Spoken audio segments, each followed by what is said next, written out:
Well, the theme of today's service is the courage to live our dreams. So you maybe hear that theme playing out through the music and the meditation that we had.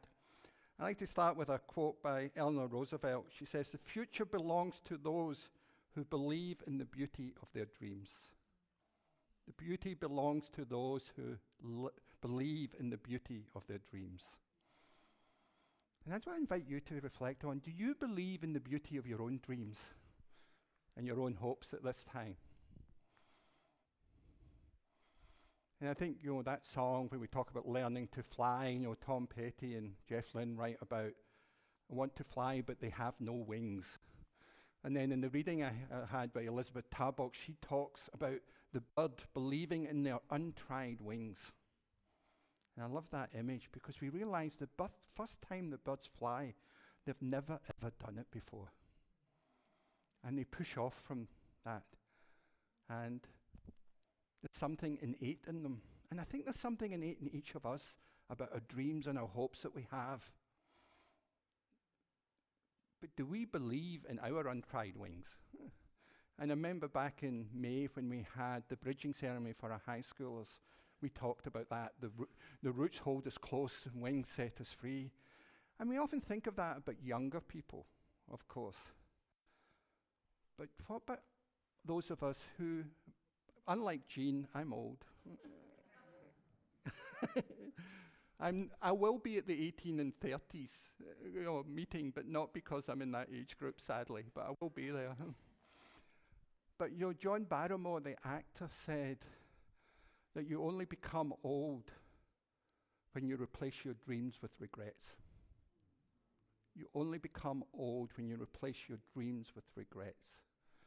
And I don't know about you, as I get older, I do start having more and more regrets. And that's a tough way to live. And I think of the bird example of, flying. And I saw a documentary a couple of months ago. And I think it was hawks. I can't remember exactly the birds, but it was basically this mother hawk had laid these 4 eggs in the basket. But it was up this really, really high tree. I think it might have been a redwood. It was a really tall tree. And so they had this kind of webcam looking at them. And the birds, I think it was four birds, they hatched. And the mother was trying to get them. She fed them, and was trying to get them to fly. Now, she didn't, like a cat, push them down the stairs. That's what cats do. Yes, I'm a dog person. I confess that. I'm a dog person. But she was kind of trying to nudge them to fly. And the first one did it. And the other 3 kind of walked to the edge and kind of hobbled back. And I don't blame them. And then the next day, 2 of them flew off, and there was 1 left there. And then for 3 days, it kept wandering to the edge and not flying. And the mother kept feeding and coaxing. But it was getting really worrying because the sun, this was the spring, and of course the sun was rising. And once the sun, set, was kind of shining on that nest, the bird was going to get dehydrated and die. So the mother was getting anxious. And then eventually, the next day, the mother couldn't even go there. The mother just sat in another tree watching her. And you saw this little bird going to the edge. And you could tell. I mean, maybe I'm projecting, but it looked terrified. It looked terrified. I mean, I don't know what birds think, but it looked really scared. And eventually, it jumped off. And it fell. And it fell, and it fell. But eventually, it got its wings. And it was only a few feet off the ground before it started flying as well. And there was a huge sense of relief. I think I might have had a tear in my eye at that point. But it was really powerful. But you realize these ideas of these wings, that they've got these untried wings, but there's some innate pull in them to move forward. And I think we have that as human beings. We have these hopes and dreams. And I think when we get older, we do start having more and more regrets and replacing dreams with regrets.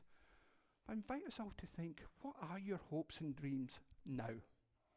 And what are they for each of you? Not for our family, for our children, or for our young neighbours. What are the dreams and hopes that we have for ourselves? Because I think religious community can be a conduit for our dreams. And I think dreams and courage are contagious. We certainly know that fear is contagious. But I think courage is contagious. And I know this congregation's courageous. You hired me before meeting me. Now, I don't want to get into regrets here.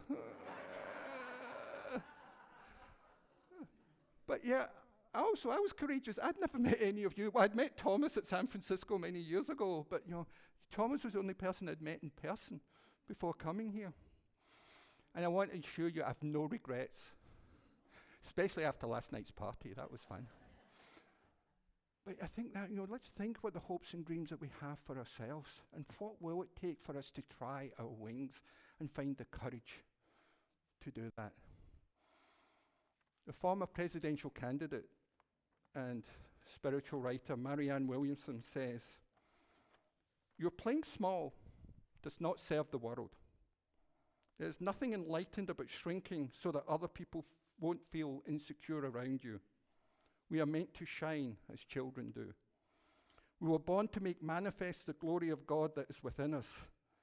It's not just some of us. It is in everyone. And as we let our own light shine, we unconsciously give the permission to some others to do the same.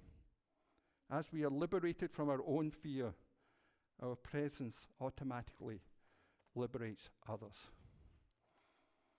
And I think that first act of the bird, and that first act that we've all done in our lives previously to go forward, is a leap of faith.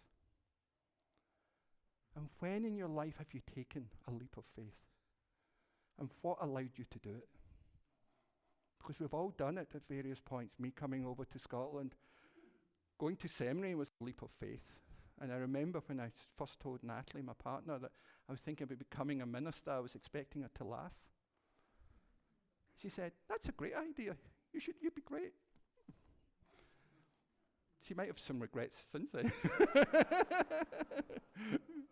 But no, it's been great, and she's been incredibly supportive, and I think that's what we need, because courage is contagious. When someone else believes in you, it's easier to believe in ourselves. And I think that's what religious community can be. It can be a conduit for our dreams, for our hopes, and for us to be courageous. So my prayer for each of us is that may we be guided by our conscience and not our reservations. Live by our hopes and not our fears, and be known for our actions and not our words.